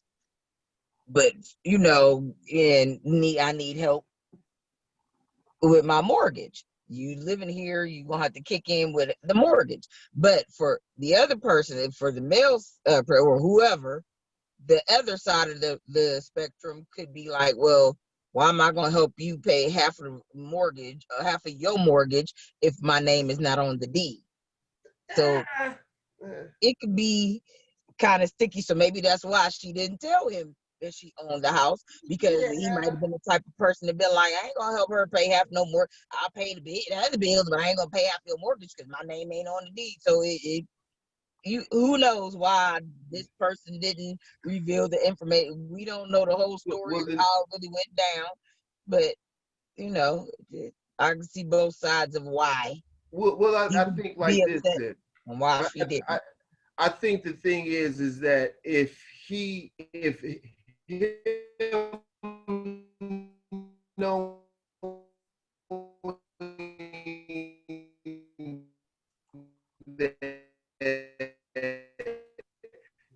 owned the house, change the money, and then it just benefits whoever owns the property, and you have no problem with that. But if you give your money and it goes to help her pay off the mortgage from the bank, and it benefits her in the long run, why wouldn't you be more for that? It's like it allows you to do well if I'm not doing the same thing. That's how I would look at that. Is that it shouldn't really matter. Like, it's more benefit to her if you paying it and she owns a home versus like you paying a third party for the house. I think that's probably maybe he just don't want her to make a come up. Is that what they say? You try to make a come up on me. I mean, that's how it sound. But I think though, if neither one of them, if he feels that way and she feels like I can't tell him because I think he'll react this way, then they don't need to be together anyway. Period. But how do you come out and say, like, do you rent or do you own? As the receiver or the recipient, if somebody says that to you, how do you receive it? But I think if we're moving in together, what's the purpose of us moving in together? If we're moving in together, it should be the purpose of building a life together, right? Right. So if I'm living with you and this is your circumstance, why wouldn't I ask that question just to know what the bearings are, what the situation is? Because guess what if I want to make a whole bunch of home improvements to this house and it's a house you renting versus a house you own? where somebody else should be taking that responsibility to fix it because I'm paying them rent every month versus me just doing this stuff, right? Now you have a valid point there. Or is it going to be, if you own it, then it'll be put my name on it. And you just came up and you just got here like yesterday. I think the only time that conversation comes up is when they actually get in the legal aspects of the relationship and that legality is tied by marriage. Then that's a different conversation at that point in time.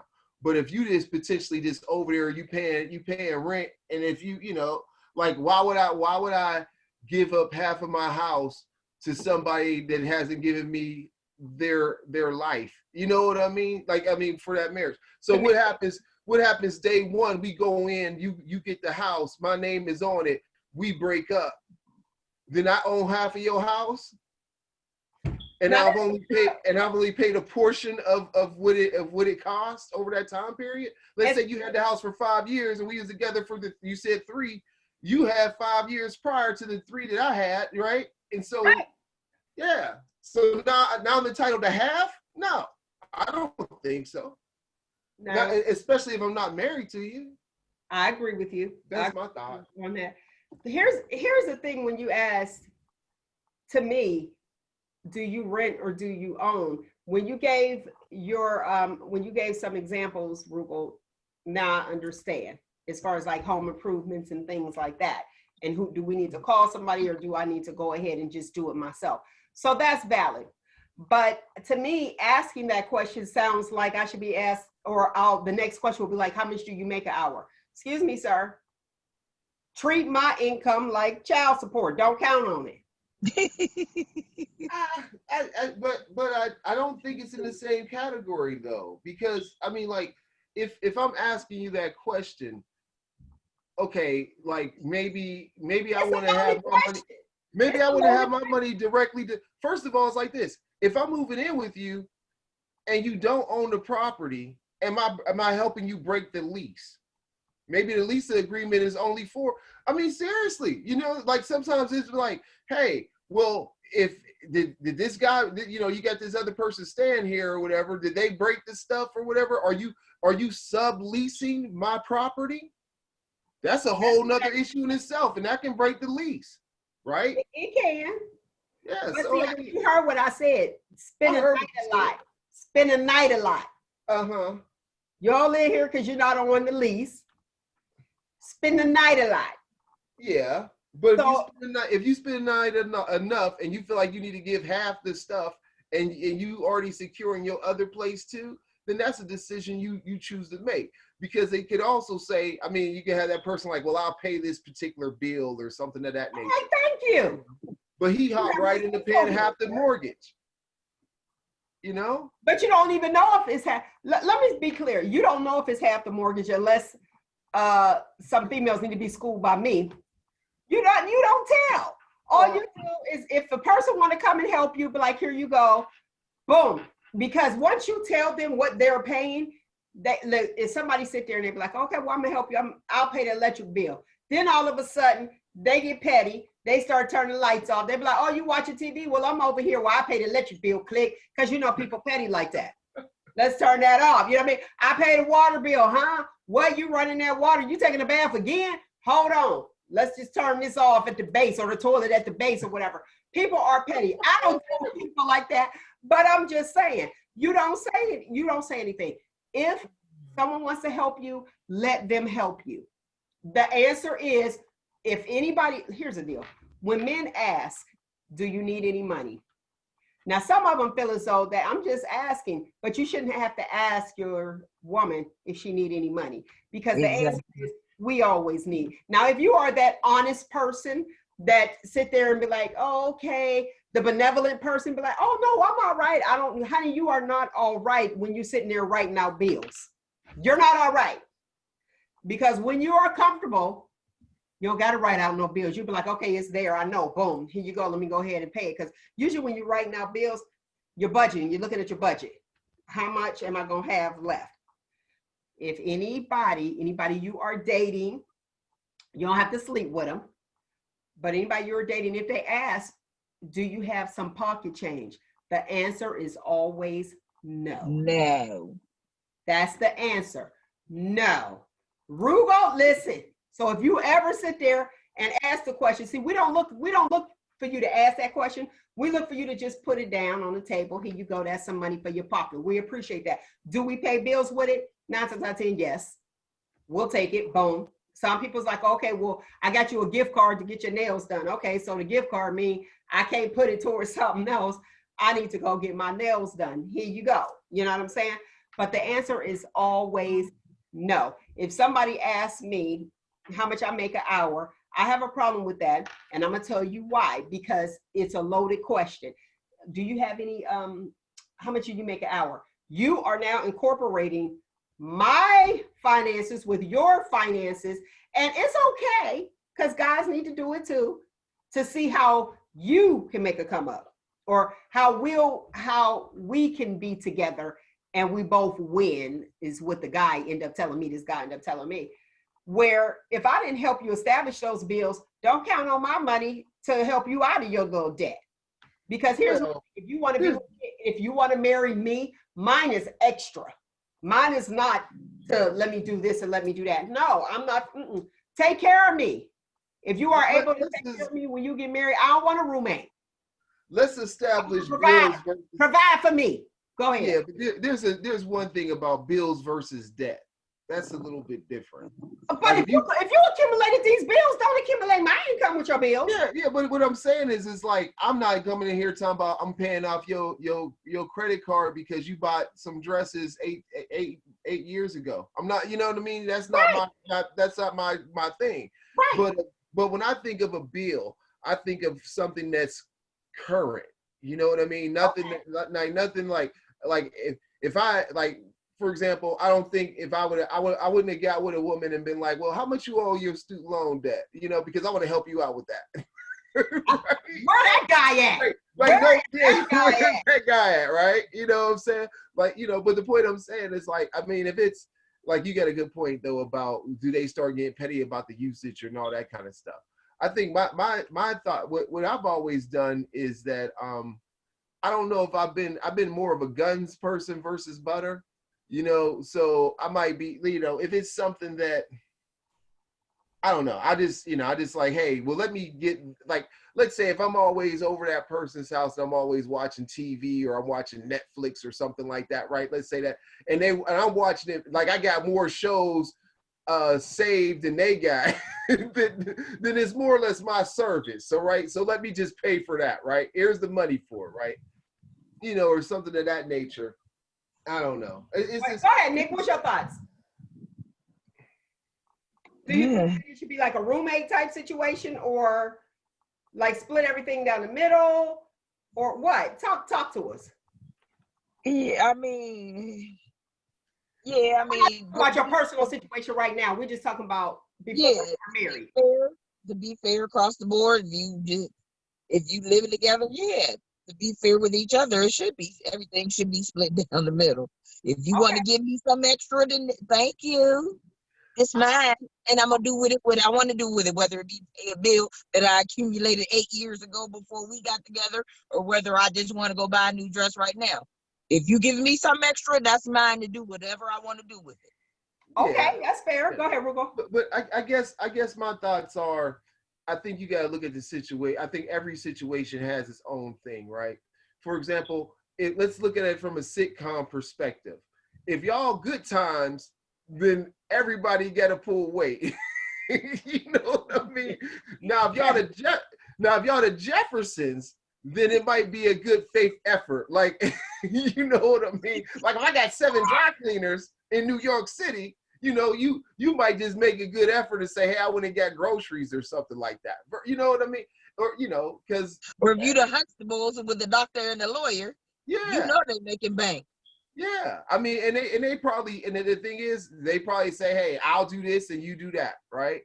And I would imagine in that relationship... Oh, you got to call off. Oh, George, you got to call off. I'll go open up one of the cleaners until you get somebody in there.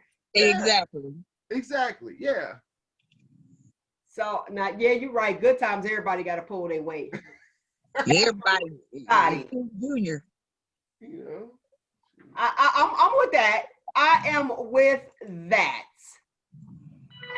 Roogle, what's happening in the movie world? Oh man, a whole lot of nothing really. We still in a situation where we don't have a lot of release dates for the bigger motion picture releases. Now the thing is that I told you last week that Wonder Woman is looking at Christmas Day to have that release, and the director Patty Jenkins says, "Hey, we can't put all our eggs in that basket because we don't know what's going to happen." So there's still that uncertainty of when that movie is going to come out, or even some other movies. Now, I will tell you this, since we talked last about Coming to America, and I'm saying the title as it is because now it's Coming, the number 2, America, right? Coming to America 2. So anyway, it was just purchased by Amazon for $125 million. I think it was purchased or an agreement. So they already made money before the release. So I wonder if it's gonna, like, I think that's a play because we don't know what's going on right now is how long things run in the theater. And when it's saying how long it runs, it could be in the theater for months, right? Because they want to try to recoup some money. But there's also this piece where they've negotiated, I think, 17 days before something can be put to video or to streaming and that kind of thing. So that deal may be for that streaming of Coming to America after the theatrical release. So that's happening right there. Michael B. Jordan is also producing the Static Shock DC property. Static Shock is an African-American hero with the power of electricity. So he is doing that. He's a teenager and all that kind of stuff. He's not starring in it. He's producing it, but he may be in it. Who knows? He might be Black Lightning. That would be tight. No, there y'all go. This y'all stuff. That would be tight if they had him as Black Lightning as Virgil Hawkins' mentor as Static Shock. I can see that. I can see that all day long. Okay. So that's what's going on. The other thing is, I don't know if y'all been watching Lovecraft Country. No, I haven't, but go ahead. Oh my goodness, y'all missing some of the best TV. I'm telling you. I keep hearing that. Oh my goodness, man. This episode, the last episode. Where can we find it at? Well, you can find it on HBO. Or if you have a handy dandy if you had a handy dandy Fire Stick that is jailbroke, you can also find it on there. But I ain't telling you to do that because you don't do that kind of stuff. That's just for comedic relief during my segment. What's the name of that again? So the point is, this last episode, what's the name of it? Lovecraft Country. Okay, go ahead. Yeah. It has Juicy Smollett's sister in it, right? And what's his name? I can't think of his first name now. Jonathan Majors is his name. They star in it. So anyway, this episode focuses on them going back in time to 1921 to the Tulsa Massacre because of where the story goes. Man, it is such a powerful story. I mean,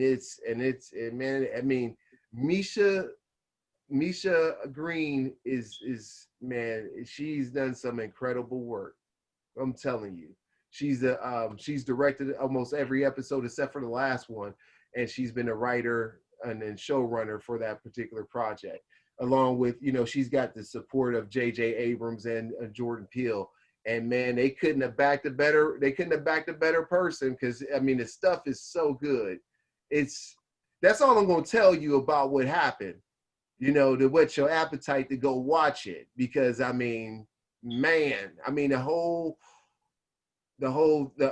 it's a great series. I can't say enough about it, right? Can't say enough about it. Now I do have some sad news as well though.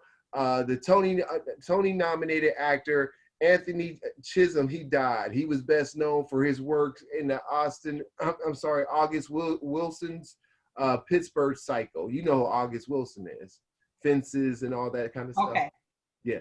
So, that was a play he did. But anyway, he's died. So we want to, give well wishes best, to Yeah, to his family and all that sort of thing. Now we got birthdays. Margot Kidder, she had a birthday today. She's no longer with us. You know, she was best known for her role as Lois Lane in Superman. Wood Harris, you all know that name, right? Mm-hmm. Okay, it's his birthday today. Irene Ryan, do you all know who she is? No. She is Granny from the Hillbillies. Oh, okay. Yeah, this is her birthday. I don't think she's still around with us, but it's her birthday today. And I'm going to probably, I don't know if I really pronounce it. I'm going to say Alimi. Sound it out. Because it's ALIMI. Yeah, but anyway, Ballard is his last name. He's from Sugar Queen, which I've never watched, but I heard some good things about. Eminem's birthday is today. And Howard Marshall Mathers, Slim Shady himself, you know, he's a good example of people paying something just for whatever. But anyway, his big story was he had his baby mom pay $25 of child support because of issues, you know, just because you got to pay something. And so he has Maylee, then she need to be paying. Yeah. And who else? Do you know Howard E. Rollins Jr.? No, but he sounds important with a junior. Hey, the middle initial and the junior, right? And he was important when he came to the show, The Heat of the Night. He was in the show. He was Mr. Tibbs in Heat of the Night show. Yeah. And then there's Sharon Lill. She's best known for her work in Dreamgirls. It was her birthday today. And George Wendt, he is Norman from Cheers. It was his birthday today. So that's something pretty nice to say. Now, things that people should be on the look for this week if they're looking for some entertainment to check out. Now it is. Can I interrupt? I apologize. I know. Yeah, go ahead. Interrupt. Since you did the birthdays, we have a Shop Talk listener, Pamela Johnson. Happy birthday to you. We definitely want to give it up to our people. All right. Happy birthday. Happy birthday. Great. All right, go ahead. Star Trek Discovery is on CBS All Access. It's doing pretty well. I haven't watched this season yet, but I've only heard good things about it. And on Netflix there is Enola Holmes. This is supposed to be the sister of Sherlock Holmes, the famous detective. And I've seen it's a movie. It's all right. You know, it's okay. Nice little watch or something like that. But, you know, there it is. There's also a documentary on HBO called The Vow. I don't know if you all checked this out or not, but it's about this sort of cult that came about because of this guy who he was a businessman. Something happened kind of funny with him in business, but he had a really high IQ. And so what he started to do was make like a self-help group. And from that self-help group that he had going on, had like millions of people. He even met with the Dalai Jesus, my other phone went off. And Dalai Lama. And so basically what ended up happening was it was this circle of women, this group they made where they had women that were involved with the women that were involved with him sexually because of what they tried to make this whole cult thing kind of come about. And it was just like with this upper tier of women, and they were going so far to make to have these women get brands on their parts, on their part. Yeah. And the reason it brought a lot of attention was not just because of that piece, but there was a person named Allison Mack, who was also a co-star in the show Smallville, who helped him organize that part of that business that was called DOS.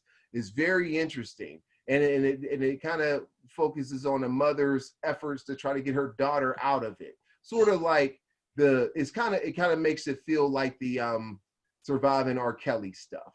Okay. But yeah, it's interesting. All right. Next up, we have Nyk. And Nyk, I just got a question for you. Anything happening on the streets, Nyk?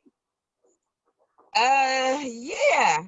I don't know if you read the seen the articles, read anything about this father who basically murdered his 10-month-old, raped and murdered his 10-month-old baby. So he's in jail now.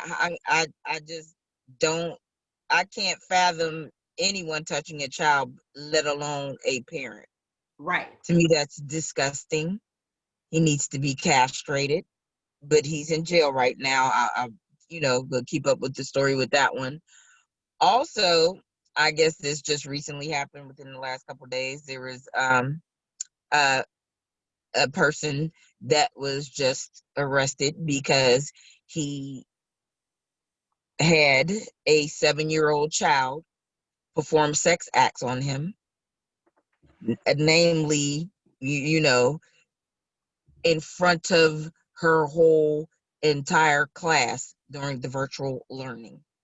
That's how he got caught, because the teacher, they called authorities and police went to the house in front of that whole class. Do you know how traumatizing that is for that child and for that whole entire class to see this 7-year-old? Was that a form of discipline? I don't know. It doesn't make it okay, but right, I'm gonna go into for, but he made the 7-year-old girl perform sexual acts on him. Y'all just don't know how bad. I just, like, with the father, and then this one here. Oh, Jesus, I'm telling you, that's just nasty. Put him under the jail. He need to be castrated. Both of them need to be put to death. I'm sorry, death penalty, because that's nasty. We're talking about R. Kelly with his fascination with teenagers, but then you have these people here. That's just disgusting. Then another father out in Las Vegas, him and I guess the girlfriend got into it. He had his baby. He left the house with his 1-year-old, came back to the house. The car door ended up getting locked. It was hot. Baby was in there crying, and this fool they called the police, but refused to let the police break the window because he didn't want his insurance premiums to go up. So that baby died. Now, you got to be kidding me. What do you think about that, though? Why wouldn't an officer, you have to save a life first.